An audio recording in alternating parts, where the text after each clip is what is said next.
Hello everyone, and welcome to welcome to another episode of my life as a Disney cast member. Today we're going to talk about things that you may not know working for Disney or applying to get a job at Disney. Things you may not realize before you get hired there.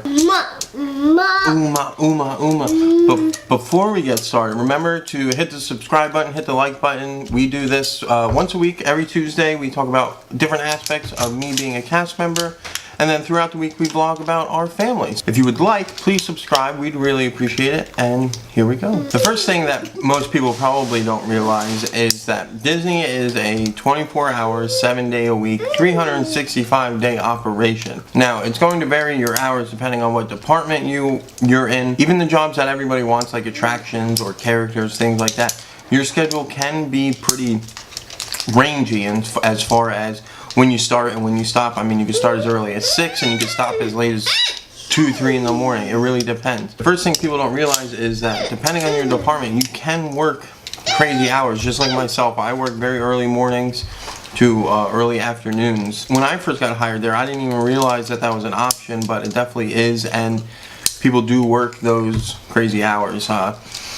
24-hour departments are like engineering, or custodial. I mean, there's somebody there all day, all night. So if you are getting a job there and you're going for a certain department, it probably is a 24-hour department. The jobs have to get done, and there's certain things you can't do when the parks are full that need to be done when they're empty, and there's certain things around the resort that need to be done when most of the guests are sleeping. So be prepared for working crazy hours, especially new hires, because they have no seniority over all the older people who have been there forever, and they are going to pick shifts that they like, so you may get stuck with the shift nobody wants. You don't actually get to pick where you work. Let's say just for the sake of argument, let's say you were custodial, right? You were like, oh, I really want to clean Magic Kingdom. I want to work inside Magic Kingdom. That is where I would be most happy.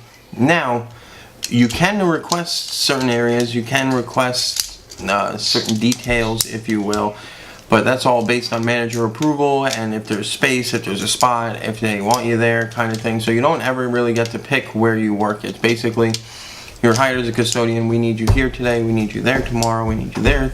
I mean, that goes for pretty much every job there, whether it be merchandising, engineering. They're going to put you where they need you, where there's a spot open. Don't get your hopes up in getting a certain location. Like I said, you can ask, but you're not really guaranteed to get anywhere. They're going to put you where they need you, where there's a spot open, which kind of stinks, but in a sense, you know, they have to do what they have to do, because obviously everyone's just going to request the most popular attractions or areas like Magic Kingdom.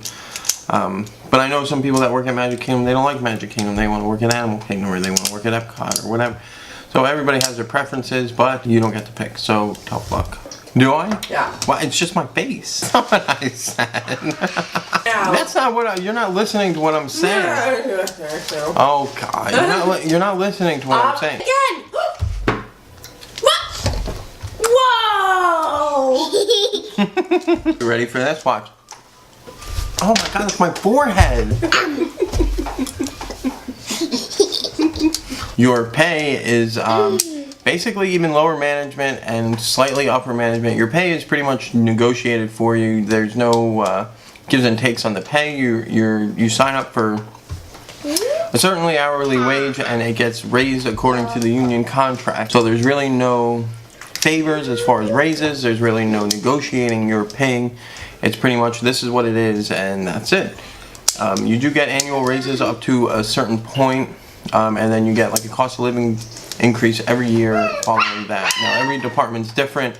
To reach the top out pay for each department, I think ours is 6. I know some are 4, some are 8. I mean, it really depends on your department and what contract you're under. And also, some of the jobs everybody wants are very, very, very competitive. Like obviously the face characters, the characters that wear the outfits, they're all very competitive, and people, hundreds of people, if not a couple thousand people, show up for auditions every time there's auditions to try and take part in getting those jobs.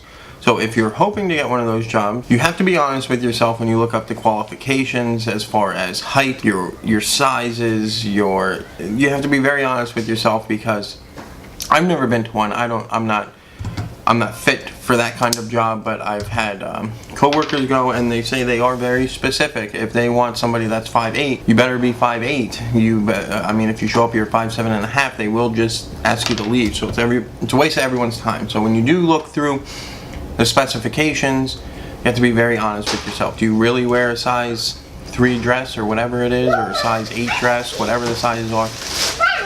You have to be very honest, because if you don't fit, you don't fit. They're not going to make an exception for you no matter how well you look. Be able to role play pretty much by yourself. The one coworker I have who went to the audition, they were asked to play frisbee with a dinosaur, which I thought was an interesting role playing procedure.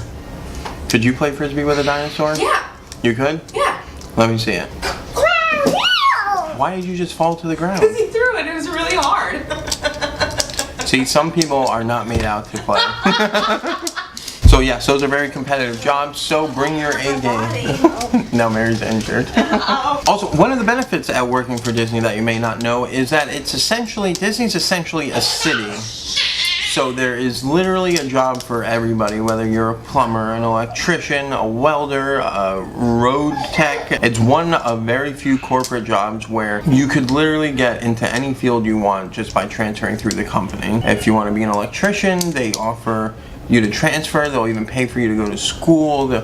I mean, there's hundreds of options for you to choose working for the company. Let's say you get a job as an attractions technician, and you're like, I don't really want to man the attractions anymore. I want to maintain the attractions. There are programs in place where you could transfer, and they put you through school and put you through apprenticeships and become an engineer for Disney World, which is great. So there's plenty of opportunities there for everybody and anybody to do whatever it is that you want to do. I hope you guys enjoyed this video of my life as a Disney cast member. If you have any questions, please let me know down below. If you have any ideas for a video, something you're interested about, leave it down in the comments below.